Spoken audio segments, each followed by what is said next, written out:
Bonjour, Citoyen TV, la chaîne de l'Afrique digne et de sa diaspora, vous présente les brèves.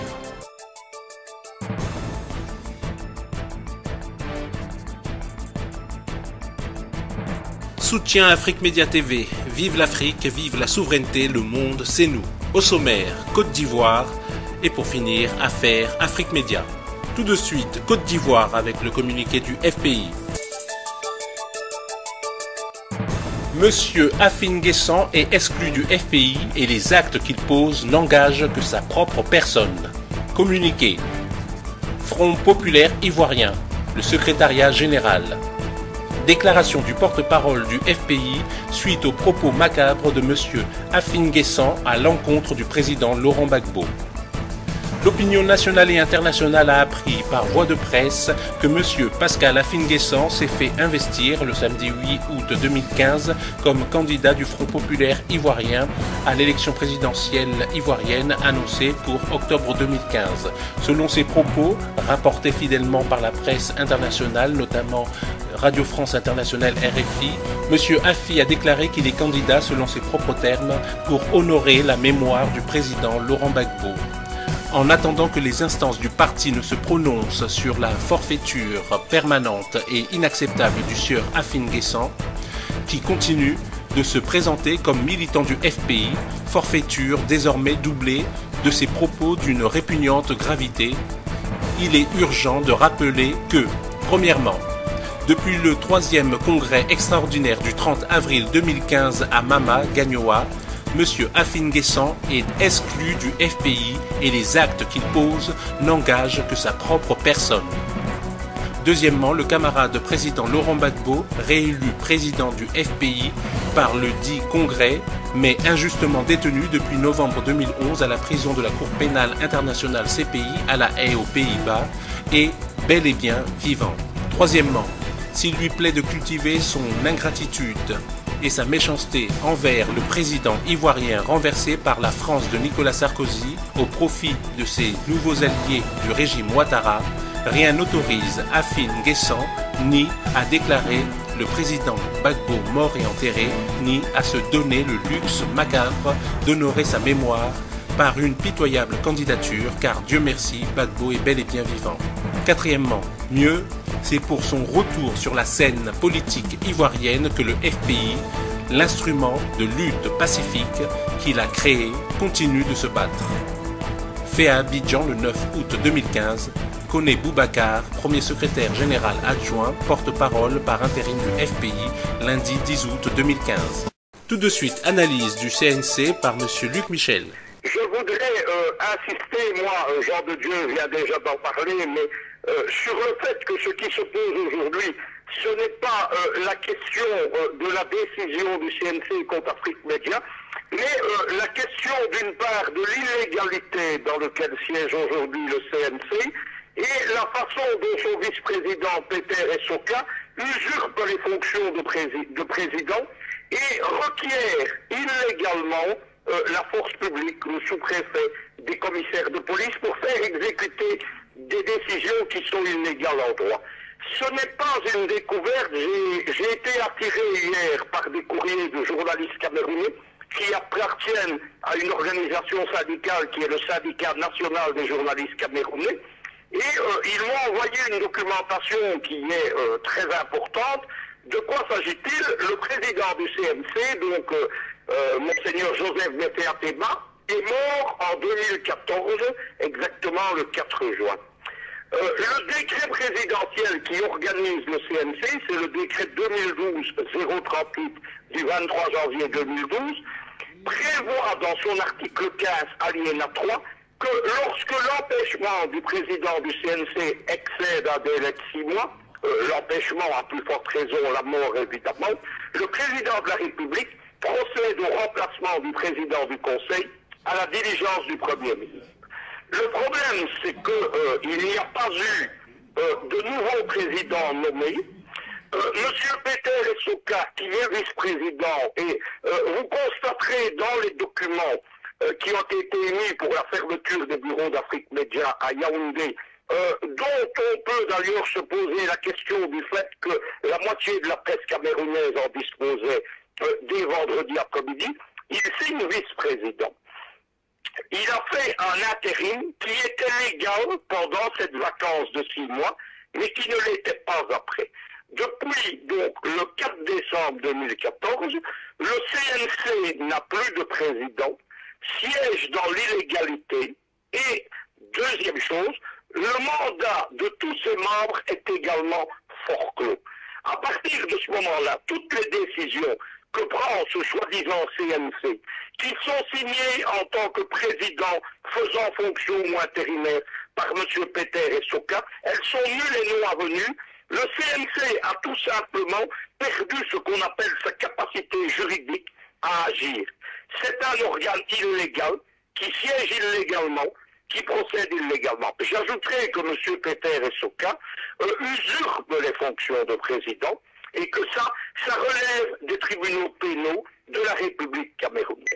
Il ne faut pas dire qu'on ne savait pas, parce que le 14 décembre 2014, un groupe de journalistes qui avait déjà été frappé par une décision illégale du CNC a cité M. Peter et Soka, le secrétaire général également du soi-disant Conseil national des médias.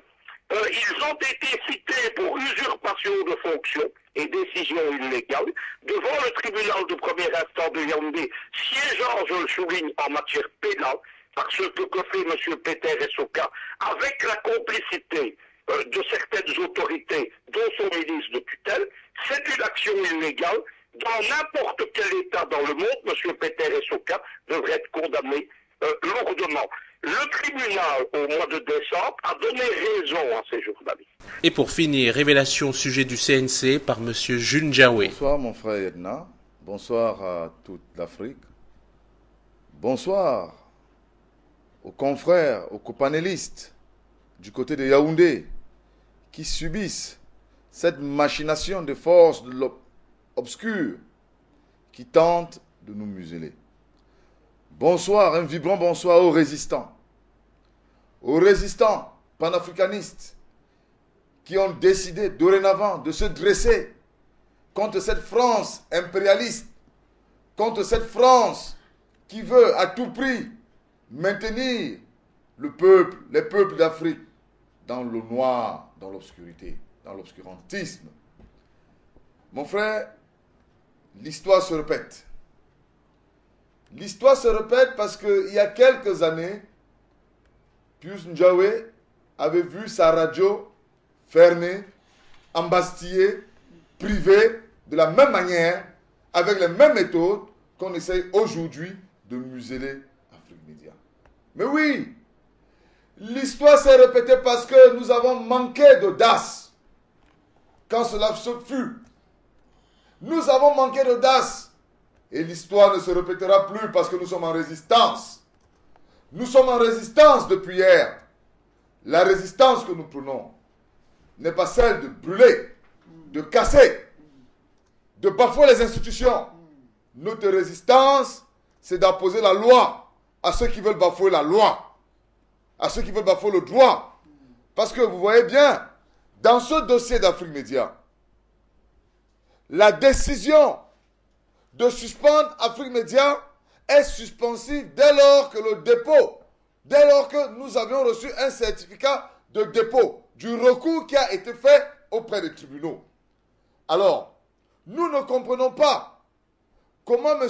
Essoka peut aujourd'hui bafouer la loi, bafouer la justice, lorsque vous avez un certificat de dépôt qui demande un sursis à exécution.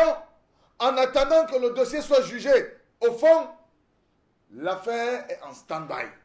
Nous ne comprenons pas comment un sous-préfet, grand administrateur de son État, peut se permettre d'être complice au point de bafouer la loi. Et c'est ça le problème aujourd'hui. C'est pourquoi nous entrons en résistance. Nous entrons en résistance pour que l'état de droit perdure dans notre pays. Pour que l'état de droit perdure sur le continent. Parce que vous savez, les forces du mal ont toujours bafoué l'état de droit chaque fois qu'ils veulent agir. Et donc, nous appelons tous les résistants à être vigilants, à ne pas baisser les bras, à dénoncer, à continuer de dénoncer tous ces manquements qui ont pour objectif de créer une sorte de cocktail Molotov, afin que notre pays, notre République, notre Cameroun, notre Afrique prennent encore une fois de plus le feu. Donc, mes frères, restons vigilants. J'appelle tous les résistants à être vigilants, à ne pas lâcher les filatures que nous avons mis sur pied, parce que nous avons décidé dorénavant de filer, de pourchasser, de poursuivre toutes les forces endogènes que nous aurons détectées. Et c'est d'ailleurs cette mission qui va nous amener en fin de semaine dernière à découvrir que M. Peter Essoka a rencontré les éléments de la Séléka dans un hôtel qu'on appelle le Saint James à Douala. Il faut bien qu'il l'explique, parce qu'il va passer devant le tribunal populaire. Il faut qu'il explique ce que lui, haut fonctionnaire, tramait avec les gars de la Séléka dans un hôtel de Douala. Alors, les informations à nous, mises à notre disposition, font état de ce que M. Essoka aurait passé un deal avec cette France assassine, cette France qui veut à tout prix détruire le Cameroun. Il serait le futur Premier ministre du gouvernement de transition nationale qui est en train d'être mis sur pied pour renverser le président Biya.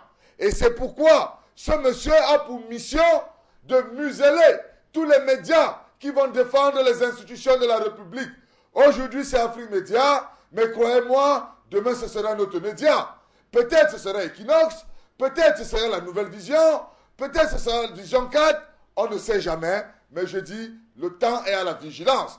Que ceux des nôtres qui se réjouissent de nos malheurs fassent attention, parce que demain, lorsqu'ils prendront conscience et voudront défendre la République, ils seront frappés au même titre qu'Afrique Média est frappé aujourd'hui. Il faut faire attention. La machine Bolloré est en marche. La machine Bolloré est en marche. La machine à broyer tous les médias qui vont s'attaquer à l'impérialisme français est en marche. Vous pouvez constater que c'est l'une des raisons pour lesquelles Bolloré vient de racheter toutes les chaînes européennes et françaises qui comptent pour planifier le retour aux affaires du candidat Sarkozy. Et nous savons tous le plan machiavélique, le plan diabolique, le plan satanique de M. Sarkozy vis-à-vis des pays du précaré français. Donc, nous sommes obligés de rester en résistance. Alors, chers compatriotes, chers confrères, chers frères panafricains, restez vigilants, l'un est au combat. Nous devons nous battre pour notre survie, nous devons nous battre pour que l'Afrique demeure debout, nous devons nous battre pour que le changement se fasse.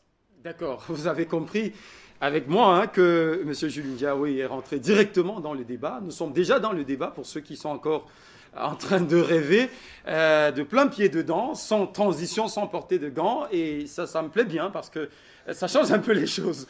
Jules Ndiaye, juste pour que quelqu'un d'autre prenne la parole.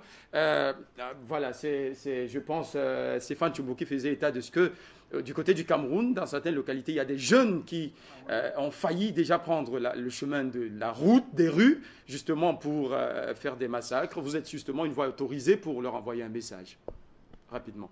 Avant d'arriver sur ce plateau, je viens de calmer.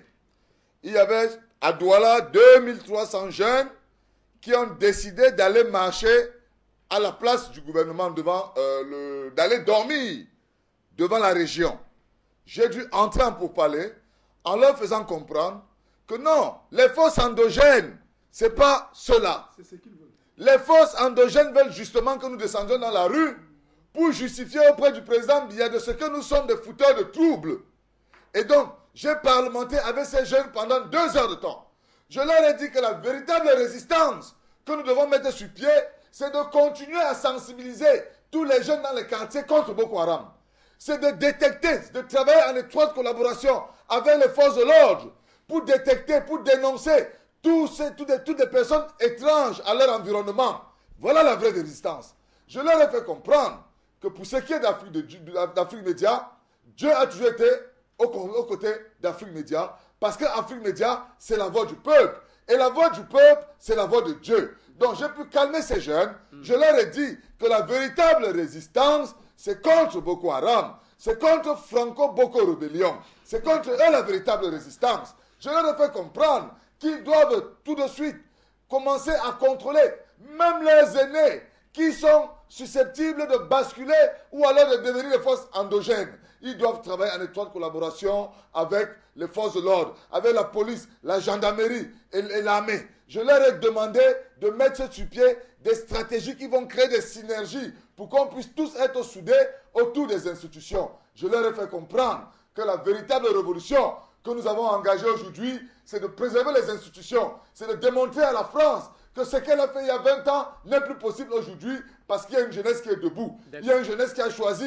par la voie démocratique un chef d'État. Il y a cette jeunesse qui refuse de prendre les armes que la France essaie de lui tendre depuis quelques années. Et c'est ici la véritable résistance, c'est ici la véritable révolution, c'est ici le devoir citoyen des jeunes. Et c'est le message que j'ai fait passer. C'est pourquoi vous allez constater qu'à cause, il n'y aura pas de problème. Nous n'allons pas brûler, nous n'allons pas casser. Mais Afrique Média va continuer d'émettre comme elle émet aujourd'hui. Et c'est la victoire d'un peuple, c'est la victoire d'une Afrique, c'est la victoire de la jeunesse. Citoyen TV, la chaîne de l'Afrique digne et de sa diaspora, vous a présenté Les Brèves.